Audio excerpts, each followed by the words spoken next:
As promised last week, today we have some special guests to tell us all about a new law that's been passed to help protect our pets right here in Arizona. That and so much more on today's episode of Pets on Parade.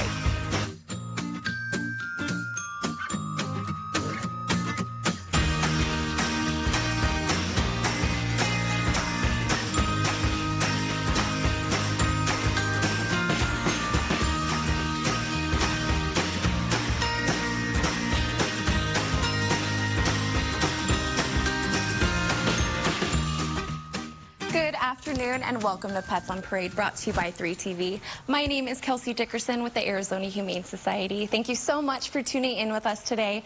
Now we have some absolutely amazing pets with some pretty incredible stories. Last week we had tips for pets who are hard of hearing or deaf. Well, this week we want to give you some info about pets who may be hard of sight or completely blind. Bernie wants his fellow pets and anyone who's interested in adopting him to know all about that. And it truly takes a village and many people who are dedicated to keeping animals safe, happy, and healthy. Later on in the show, we're going to have a lot of fun while talking with our partners at the Phoenix Herpetological Society, along with a special guest. You won't want to miss it. And what's better than one kitten? How about 3 kittens? These cuties aren't just ready for their forever homes, they're also super unique and rare. Janine's going to tell you all about that in just a minute. But first, let's meet my rambunctious little kitty. As you can tell, he loves going everywhere. This is Corvus, an 11-week-old black domestic short hair. He's named after a small constellation, which means raven. And as you can tell, he's trying to fly out of my arms. And this cutie, along with his siblings you'll meet later on the show, were fostered by Marlene since March, while they were growing big and strong, as well as battling a bit of a kitten cold. Now that Corvus is nice and strong, he's finally looking for his forever home. You can meet him at our campus for Compassion today, unless he just runs to your home right now. And now we have an absolutely adorable pup who almost looks like a mini fox type character. Please tell us about this cutie, Perry. Well, this little guy was brought to one of the life-saving emergency animal clinics where he was then transferred to the Arizona Humane Society. And when we got him back to our Second Chance Animal Trauma Hospital, he had one proptost eye and one of the other eyes was very, very badly damaged. So the decision was made to take both of his eyes out. And so as you can see right now, obviously, he has no vision. And, you know, when you have a pet with no vision, it is very doable. First of all, this guy is about as chill as they come. Look at him. He is very, very content. Our behavior team has worked with him. They say he's quite cuddly and a very, very chill little guy. He likes being carried around. Have a very safe place in your home. Maybe a corner of a room that's just never, ever going to change. You can put a bed in there. He knows if he goes left, there's a wall. If he goes right, there's a wall. But if he goes straight ahead, he can get out of that bed. Keep it very, very consistent. Put a little vest on him that says blind, either a bandana, vest, tags, and just be very, very consistent in your home with furniture and things like that. And a little Bernie will be just perfect. You know, last week we had a deaf doggy on. We gave some tips for deaf dogs. His name was Kane. He got adopted. And now we're dealing with little Bernie here. I think this is his time. So come on down and get the little home he deserves. Oh, my goodness. And he's just not going to move from your arms, Perry. No. I don't know how you're going to show any other animals. Thanks so much for those tips. And attention, everyone out there, cat carriers are needed for our homeless felines. The Arizona Humane Society's transport team uses these carriers to move our kitties from our trauma hospital to adoption locations. Foster heroes also use them as they care for pets who are sick, injured, or need to gain weight before adoption. We're running low on these necessary supplies and need your help. Please consider purchasing the carrier in our Amazon Smile charity list. Any contributions you can make are very much appreciated, including any gently used carriers lying around at home that you might not use or have need for anymore. Don't forget to select the Arizona Humane Society as the charity you support on smile.amazon.com, right there at the link on your screen. And if you do use Amazon for your online shopping, make sure to help us out through that. And Janine, you've had these absolute sweethearts for quite some time now, so they've grown pretty big.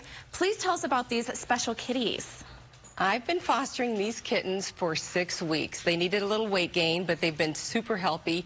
They are, I would say, some of the most perfect kittens I've ever had.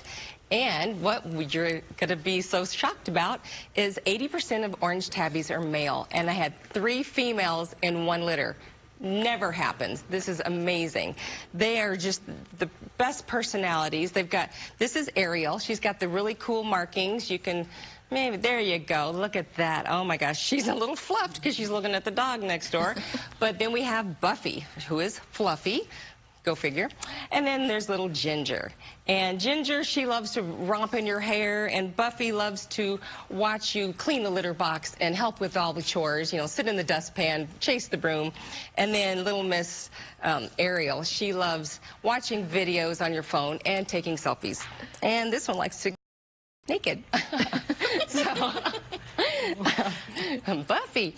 So, really, I mean, they're like, anyone loves an orange tabby. I mean, they're the most sweet, snuggly. They actually call them like Velcro kitties. They're very attached to people.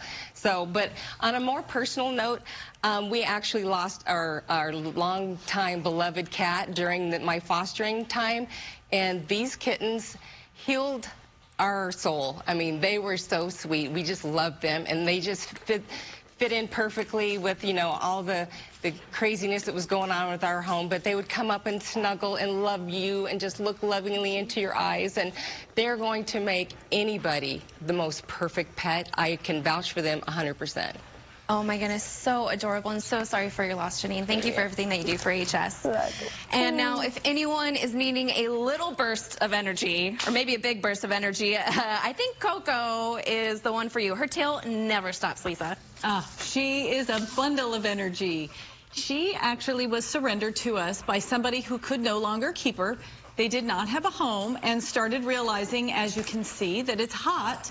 And Miss Coco, her name is pronounced Coco, we call her Coco Puff, she just couldn't handle the heat out there. It's not the time of year you should be having a dog outside all the time. So she was brought to us to find a new home. She's a 1.5 years old. She's a beautiful chocolate color. She's a little pit, maybe Boston Terrier mix. She's absolutely adorable, but she is a ball of energy, so you need to be ready for her. We don't know how she is around kids, but she is pretty energetic, so my guess is older kids are going to be best for her. You know, some tips to keep her busy with maybe some frozen treats inside, maybe a little sprinkler on in the backyard, but save any long or strenuous walks for the evening. Maybe a before bedtime walk would be good. But Coco here, she's going to be a lap dog. She's used to being with her people all the time. She's very, very affectionate, but just be ready for a little Coco Puff of energy if you come down to meet her. Oh my goodness, so cute. Thank you so much. And I can't believe she's actually sitting. That's great. Maybe she's on the road to being less energetic. Thank you, Lisa. And now we have a pup date for you. Lincoln and Octavia are finally home. This bonded pair had been in and out of AHS's care since 2017. They finally found the perfect humans for them last weekend thanks to our Fix, Adopt, Save a Life adoption special with our Fix, Adopt, Save partners. This past weekend, 10 long-timer pets found their forever homes, in addition to those who were adopted from AWOL and Halo. Wags and purrs all around. We're so happy for them. And I'm starting to sense a theme with our kitties' names from this litter. Stacy, please introduce us to adorable Perseus. Oh, Perseus is so playful. She came in with her mom and a litter of other kittens, and initially they didn't think that the mom was getting enough milk to feed them, but they observed them and then found that the mom was doing just fine. Oh, wow. And so they went into a foster home where the mom caught a kitten cold, and then of course the kittens caught it too. So they were treated with antibiotics in the foster home, and then the kittens were old enough and big enough to be separated from the mom and put up for adoption. So now they're looking for their home. We are in desperate need of kitten and cat fosters. So it's very easy to just go onto azhumane.org/foster and sign up to be a foster. It's also easy to foster in your home. They provide all the materials that you need, any medications. If you run out of food, they'll replenish your food. So please consider going and signing up on azhumane.org/foster. But this is playful little, sweet little Perseus. And who doesn't want that little playful thing in their home? Thanks so much, Stacy. And make sure to keep it right here to Pets on Parade. We have a couple of guests who have been instrumental in making a positive change in our state law to help protect our innocent pets. That and so much more.